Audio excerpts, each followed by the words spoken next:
Hello friends, hello everybody. कैसे हैं आप लोग? मैं Sudhakar Singh study with Sudhakar channel में आप सभी लोगों का स्वागत करता हूं। जैसा कि हमने अपनी पिछली क्लास में यह देखा था कि हम ज्योग्राफी टॉपिक के साथ शुरुआत करने वाले थे। ज्योग्राफी में भी विश्व भूगोल के साथ शुरुआत करने वाले थे। विश्व भूगोल के टॉपिक में हमारा सबसे पहला जो टॉपिक होगा वो होगा उत्तरी अमेरिका का। जैसा कि मैंने आप सभी लोगों को बताया था कि मानचित्र के माध्यम से हम अपनी क्लास प्रारंभ करेंगे। तो आज का जो हमारा टॉपिक है वो है उत्तरी अमेरिका। कौन सा टॉपिक है? उत्तरी अमेरिका का, नॉर्थ अमेरिका का। उत्तरी अमेरिका में भी शुरुआत करने से पहले याद रखिएगा कि उत्तरी अमेरिका टॉपिक का पार्ट 1 है। आज का क्लास जो होगा वो पार्ट 1 का होगा। तो चलिए शुरुआत करते हैं। बोर्ड पर आपके सामने मैंने उत्तरी अमेरिका का मानचित्र बना रखा है। मानचित्र में आप सबसे पहले विशेष तौर से यह ध्यान रखना है कि अगर हम इस उत्तरी अमेरिका के मानचित्र को देखें तो देखने के बाद इसके पश्चिम में सबसे पहले अगर हम महासागर की बात करें तो कौन सा महासागर है? ध्यान रखना है, प्रशांत महासागर। तो उत्तरी अमेरिका के पश्चिम में प्रशांत महासागर, और इसी उत्तरी अमेरिका के पूरब में अगर बात किया जाए तो अटलांटिक महासागर है। कौन सा सागर है? अटलांटिक महासागर। जस्ट अगर उत्तरी अमेरिका के उत्तर की बात किया जाए तो यह भी ध्यान रखना है आपको कि इस उत्तरी अमेरिका के उत्तर में आर्कटिक महासागर है। आर्कटिक महासागर, यानी उत्तरी अमेरिका 3 महासागरों से घिरा हो गया। प्रशांत महासागर, आर्कटिक महासागर और अटलांटिक महासागर। अब अगर हम इसके नियरेस्ट महाद्वीपों की बात करें तो उत्तरी अमेरिका के दक्षिण में दक्षिण अमेरिका है, ध्यान रखना है आपको, और उत्तरी अमेरिका के उत्तर पश्चिम या कह सकते हैं पश्चिम में आपका एशिया है, रूस का हिस्सा है। यह भी ध्यान रखना है। तो चलिए शुरुआत करते हैं। सबसे पहले हम उत्तरी अमेरिका के टॉपिक में इसके चारों तरफ फैले हुए महासागर और सागरों के बारे में जानकारी हासिल करेंगे। सबसे पहले यह जानने का प्रयास करेंगे कि इसके चारों तरफ कौन कौन से महासागर हैं और कौन से सागर हैं। आप लोगों से यह जरूर मैं कहना चाहूंगा कि इस मानचित्र को आप जरूर बनाइए अपनी कॉपी पर। कॉपी पर बनाने के बाद जैसे मैंने बना रखा है, इसे जैसे बता रहा हूं वैसे ही बनाते हुए आप रन करिएगा और साथ में पढ़ते चलिएगा। रिवीजन के लिए इससे बेहतर कुछ भी नहीं हो सकता है, और खास करके अगर आप मानचित्र पर अपनी पकड़ बना लें तो भूगोल विषय में आप बेहतर कर सकते हैं। ठीक है। साथ में एक आपसे विनय और रहेगा कि अगर वीडियो आपको अच्छा लगता है तो मेरे चैनल को सब्सक्राइब करना ना भूलें, बेल आइकन जरूर क्लिक कर दें, साथ में शेयर और लाइक जरूर करें। ठीक है, चलिए आते हैं। तो प्रशांत महासागर में सबसे पहले अगर हम आगे की तरफ बढ़ेंगे तो उससे पहले हम महाद्वीप के आंतरिक स्ट्रक्चर पर आते हैं। तो उत्तरी अमेरिका का सबसे उत्तर पश्चिम में स्थित एक भाग है जिसका नाम है अलास्का। कौन सा भाग है? अलास्का। अब अगर अलास्का की बात किया जाए तो अलास्का यूएसए का एक राज्य है। पहले इस पर रूस का अधिकार था, रूस से यूएसए ने इसे हासिल कर लिया।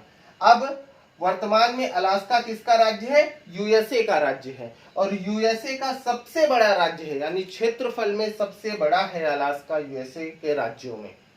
वर्तमान में अगर यूएसए में बात किया जाए तो 50 राज्य हैं, यह भी आपको ध्यान रखना है। अलास्का के बाद जो देश आता है वो है कनाडा। कनाडा उत्तरी अमेरिका का क्षेत्रफल में सबसे बड़ा देश है। यह भी आपको ध्यान रखना है कि कनाडा उत्तरी अमेरिका में सबसे बड़ा देश है क्षेत्रफल के अनुसार। तो सबसे पहले अलास्का, अलास्का के बाद कनाडा, कनाडा के बाद यूएसए का क्षेत्र आता है, यानी दूसरा सबसे बड़ा देश हो गया उत्तरी अमेरिका में यूएसए क्षेत्रफल के अनुसार। यूएसए के बाद यहाँ पर मैक्सिको है और अन्य छोटे छोटे देश है जिसे मध्य अमेरिकी देशों के रूप में जाना जाता है, जिस पर हम अलग से चर्चा करेंगे। जस्ट इसके बाद अगर बात किया जाए तो अब हम अलास्का आते हैं। अलास्का के पास हम प्रशांत महासागर में आते हैं। तो यहां पर अगर आप देखिएगा तो यहां पर एक सागर है और उस सागर का नाम है बेरिंग सागर। क्या नाम है? बेरिंग सागर। और बेरिंग सागर से जैसे ही हम आगे की तरफ बढ़ते हैं, यानी इस छोटे से एरिया को क्रॉस करते हैं, चल के एक छोटे से एरिया को क्रॉस करते हैं, तो यहां पर एक सागर है जिसका नाम है चुक्ची सागर। क्या नाम है? चुक्ची सागर। अब बेरिंग सागर और बेरिंग सागर के बाद चुक्ची सागर। इसके बाद आगे की तरफ बढ़िएगा तो कई छोटे छोटे द्वीपों का एक समूह आएगा जिसे हम कहते हैं क्वीन एलिजाबेथ द्वीप समूह। क्या नाम देते हैं?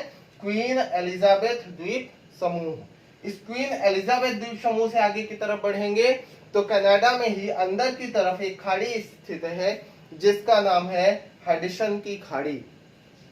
ध्यान रखना है, उसका क्या नाम है? हडसन की खाड़ी। हडसन की खाड़ी से हम बाहर की तरफ निकलेंगे। फिर से ध्यान दीजिएगा, हडसन की खाड़ी से हम बाहर की तरफ निकलेंगे तो एक द्वीप है और उस द्वीप का नाम है बैफिन द्वीप। क्या नाम है? बैफिन द्वीप। ठीक है। बैफिन द्वीप के बाद आगे चलेंगे तो एक बड़ा सा द्वीप हमें दिखाई देगा और इस द्वीप का नाम है ग्रीनलैंड। और ग्रीनलैंड की विशेषता क्या है? विश्व का सबसे बड़ा द्वीप है।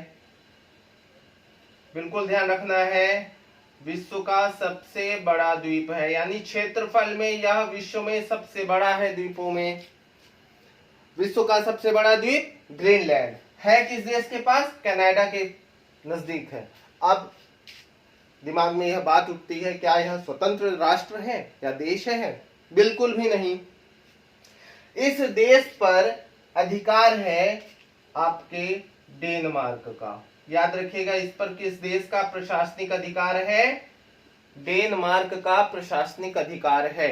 इसे हमें ध्यान रखना है, इस पर डेनमार्क का प्रशासनिक अधिकार कार्य कर रहा है। इस ग्रीनलैंड और इस बैफिन द्वीप के बीच में एक है बैफिन की खाड़ी।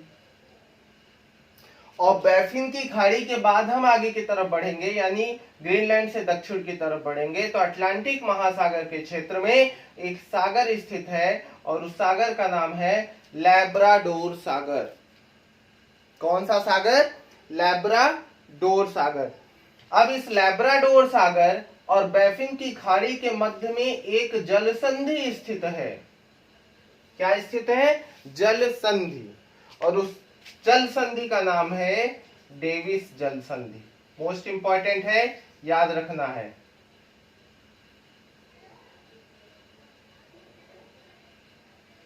कौन सी जल संधि हो गई? डेविस जल संधि हो गई। अब अगर आपसे पूछा जाए कि डेविस जल संधि, ध्यान से सुनिएगा, डेविस जल संधि किन दो जलीय क्षेत्रों को जोड़ने का कार्य करती है? डेविस जल संधि किन दो जलीय क्षेत्रों को जोड़ने का कार्य करती है? तो यहां पर आप देख रहे हैं कि यह बैफिन की खाड़ी को लैब्राडोर सागर से जोड़ने का कार्य करती है। यानी डेविस जल संधि बैफिन की खाड़ी को लैब्राडोर सागर से जोड़ती है। राइट।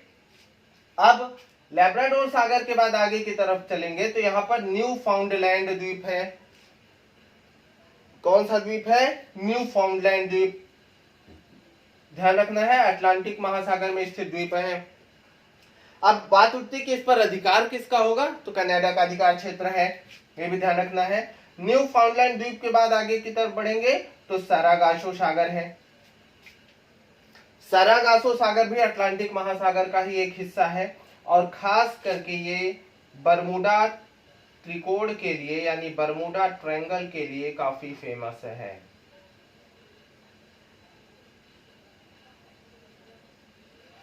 यहां पर सारगैसम नाम की घास पाई जाती है, जिस कारण से इसे सारागासो सागर कहा जाता है, जो प्राचीनतम घासों में जानी जाती है। बरमूडा त्रिकोण का रीजन आश्चर्यजनक घटनाओं के लिए काफी ज्यादा प्रसिद्ध है, क्योंकि यहाँ पर जाने वाली कोई भी चीज अपने आप विलुप्त हो जाती है, इसलिए यह रीजन काफी प्रसिद्ध है, ध्यान रखना है। इसके बाद आगे चलेंगे तो मैक्सिको की खाड़ी का क्षेत्र आएगा, यानी मैक्सिको की खाड़ी हो गई। मैक्सिको की खाड़ी के पास कई छोटे छोटे द्वीप समूह हैं, जैसे आपका यहाँ पे देखें तो Bahamas, Cuba, Haiti, port of Prince, ये सारे देश हैं जिन्हें हम कैरेबियाई देश कहते हैं, कैरेबियन कंट्रीज के नाम से जाना जाता है।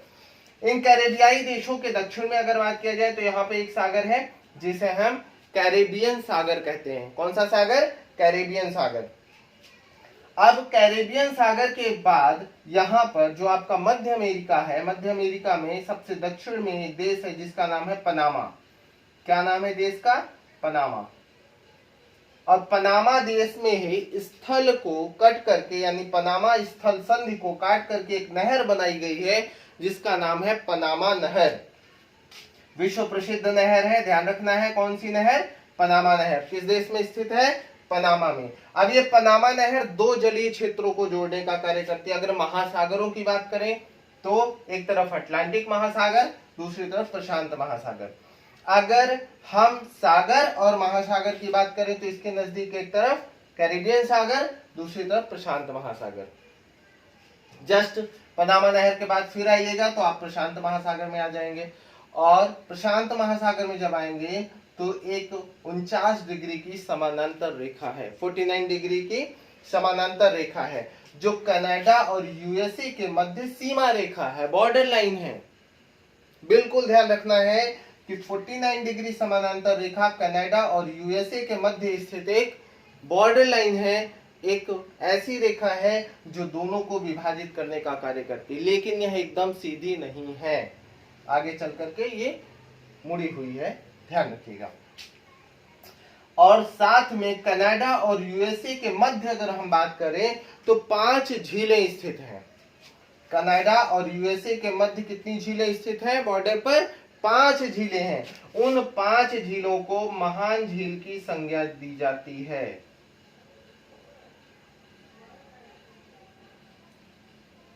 उन 5 झीलों को हम क्या कहते हैं? महान झील कहते हैं। ठीक है, एक बार फिर से आप लोग रिवाइज करिएगा, बोर्ड देखते जाइएगा, मानचित्र देखते हुए कि उत्तरी अमेरिका में सबसे पहले अलास्का, फिर कनाडा, फिर यूएसए, फिर मैक्सिको, और यहाँ पर स्थित छोटे छोटे मध्य अमेरिकी देश। आपके उत्तरी अमेरिका के पश्चिम में प्रशांत महासागर, पूर्व में अटलांटिक महासागर, उत्तर में आर्कटिक महासागर। क्लियर है? आगे चलते हैं। प्रशांत महासागर में अलास्का के पास ही रूस का एशिया का रीजन है। यहाँ पर बेरिंग सागर, बेरिंग सागर से आगे बढ़ेंगे तो चकची सागर, फिर कई द्वीपों का समूह आया, क्वीन एलिजाबेथ द्वीप समूह, उसके बाद हडसन की खाड़ी, फिर बैफिन द्वीप, ग्रीनलैंड। ग्रीनलैंड विश्व का सबसे बड़ा द्वीप, किसका प्रशासनिक अधिकार है? डेनमार्क का। विश्व का सबसे बड़ा द्वीप तो है लेकिन अधिकार डेनमार्क का है यहाँ पर।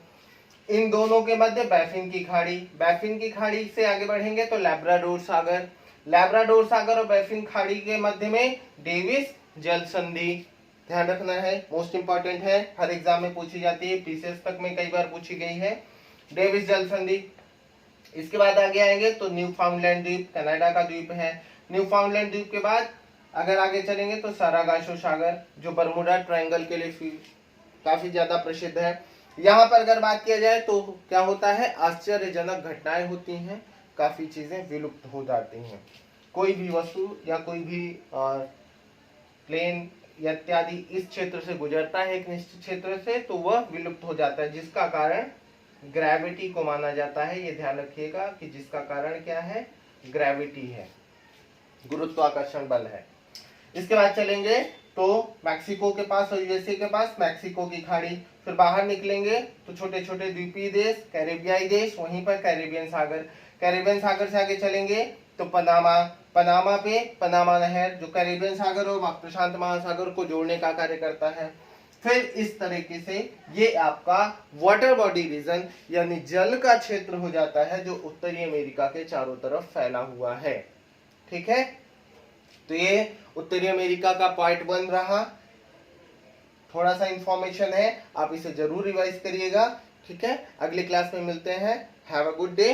साथ में इस वीडियो को लाइक जरूर करें, शेयर करें, सब्सक्राइब करें, और मेरे चैनल पर थोड़ा सा आप कमेंट करके जरूर बताएं कि आपको क्लास कैसी लगी। और आगे आप क्या मुझसे उम्मीद करते हैं। ठीक है, okay, bye bye, good night.